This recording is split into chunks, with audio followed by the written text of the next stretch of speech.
संत महापणू समयाच्या सद्गुरू माताजींनी एक उदाहरण दिलं होतं की महापुरुषांच्या मनामध्ये सत्संगमध्ये बसल्यानंतर गरमी व्हायला लागली, उकडायला लागल्यानंतर मनामध्ये भावना आली की आपण सत्संगला फॅन देऊ. फॅन काय सांगायचंय माताजीला ह्याच्यातून की ठीक आहे, आणले पण फॅन माऊली की आणल्यानंतर त्याच्यावर स्वतःची नावं पण टाकली आणि सत्संगमध्ये बसवली पण.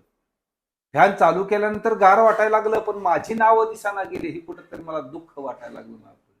म्हणून बाबाजीला ते सांगायचे की सेवा करावी तन्मयतेने, अनुशासन ही मोडू नको.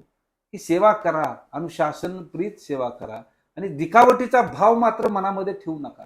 आमचं असं होतं माऊली, आम्ही सत्संगमध्ये सांगण्याचा प्रयत्न असतो. कुणी आमच्याकडं सत्संग भवन झाडायला नसते, आम्हीच प्रत्येक वेळेस येऊन चटई हातराव्या का, आम्हीच प्रत्येक वेळेस लाईट लावावी का, आम्हीच प्रत्येक वेळेस गेट लावावं का, ही भावना मनामध्ये न येऊ देता सेवा ही निष्काम भावने, निरिचित भावनेनं करायची. हीच बाबाजीने ठिकाणी तुम्हाला आम्हाला समजवण्याचा प्रयास केला. प्रेमाने बोला.